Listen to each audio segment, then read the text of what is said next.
Bismillahirrahmanirrahim. Assalamualaikum warahmatullahi wabarakatuh. Untuk pertemuan kali ini kita akan membahas tentang hak asasi untuk perempuan.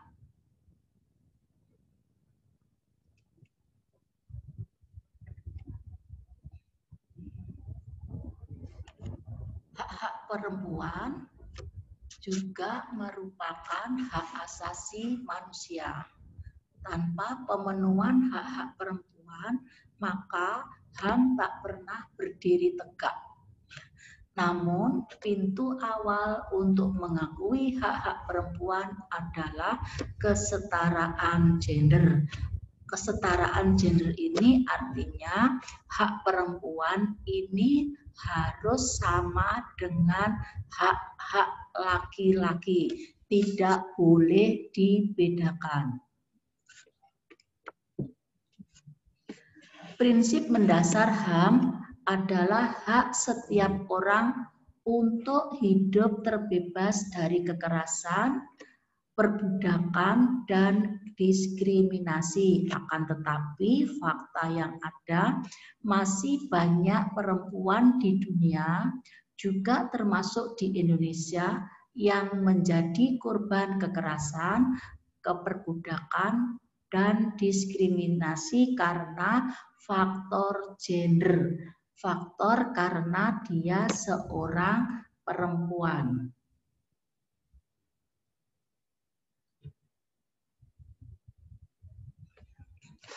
Berdasarkan data Komisi Nasional Anti Kekerasan Terhadap Perempuan, ada 406.178 kasus kekerasan terhadap perempuan di tahun 2018. Kemudian angka ini meningkat 16,6% dari tahun sebelumnya.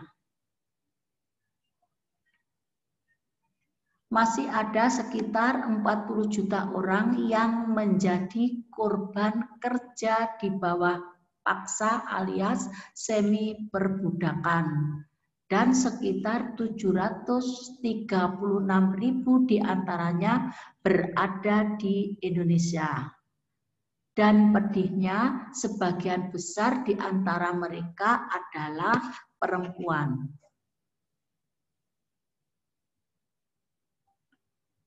Selain itu, meski sudah 74 tahun Indonesia merdeka, perempuan di Indonesia masih kerap mengalami diskriminasi. Bahkan diskriminasi itu terkadang terlembaga dalam regulasi. Artinya, peraturan perundang-undangan ini masih mendiskriminasikan perempuan. Hingga November 2019, Komnas Perempuan mengungkapkan bahwa ada 421 kebijakan diskriminatif terhadap perempuan di Indonesia.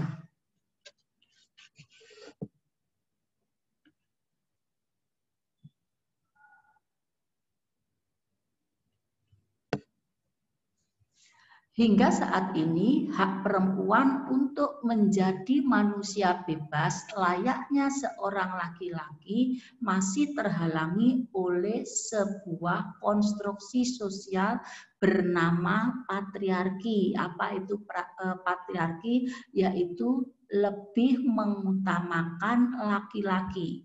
Jadi budaya patriarki ini masih melekat kuat di Indonesia.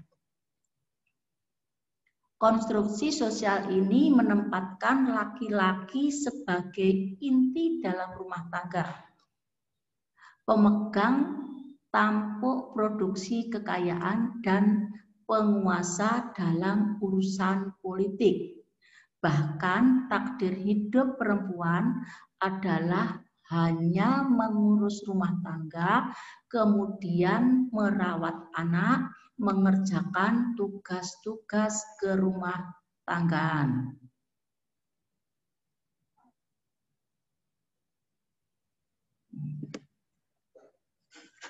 Anggapan sosial ini masih hidup sampai sekarang.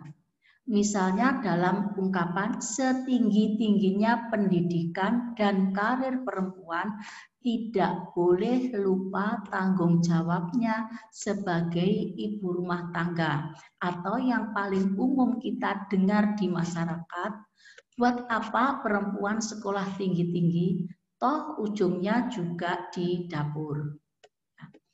Bahkan orang tertinggi di jajaran kepolisian Indonesia masih beranggapan bahwa tugas perempuan itu hanya 3 urusan dapur, kemudian sumur, dan kasur.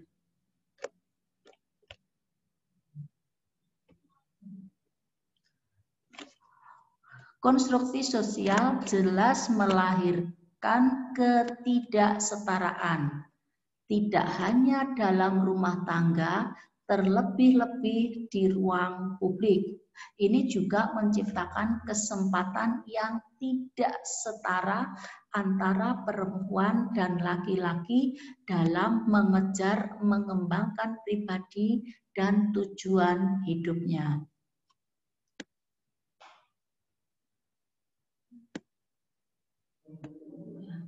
Ini juga yang membuat jumlah perempuan yang menduduki jabatan tinggi, baik di sektor bisnis maupun politik, ini lebih kecil jumlahnya dibanding laki-laki.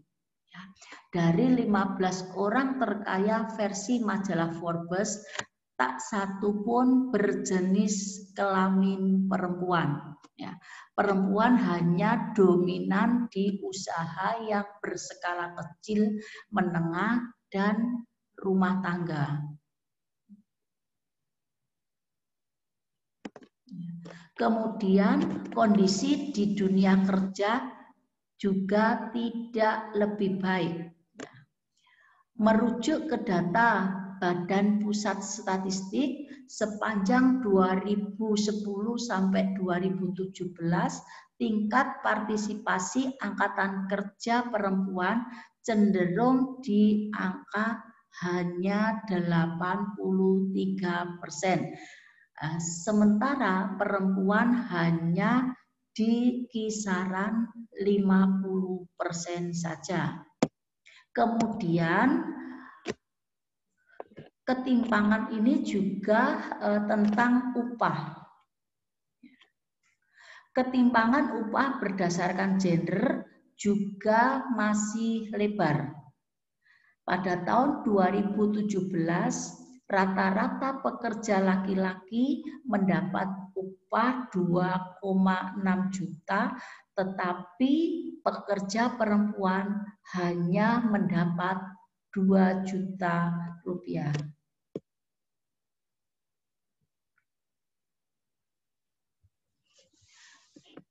Ketimpangan di jabatan politik juga sangat lebar. Keterwakilan perempuan di DPR RI masih di angka 20,5%. Ini berdasarkan pemilu tahun 2019. Sedangkan di tingkat kabupaten atau kota, lebih dari separuh kota atau kabupaten, ini 59,8% di Indonesia punya keterwakilan kurang dari 15%.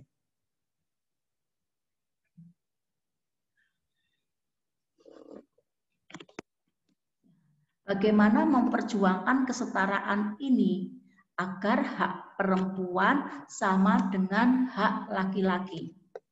Seperti disinggung di awal, pintu awal menegakkan HAM perempuan adalah memperjuangkan kesetaraan.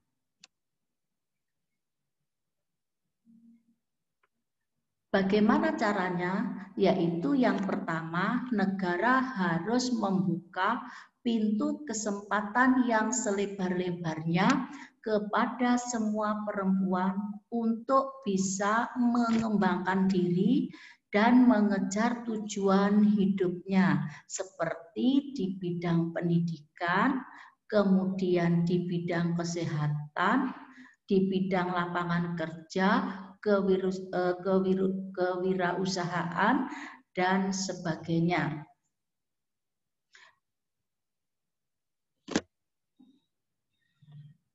Kemudian yang kedua, negara harus serius mengakhiri kekerasan terhadap perempuan dengan sebuah regulasi atau peraturan dan penegakan hukum yang konsisten. Tak boleh lagi ada kekerasan terhadap perempuan karena gendernya. Ya, kenapa perempuan ini dalam kondisi fisik itu memang lebih lemah dibanding dengan laki-laki. Jadi rentan untuk menjadi korban kekerasan. Negara tidak boleh mengulur-ulur lagi pengesahan rancangan undang-undang penghapusan kekerasan seksual.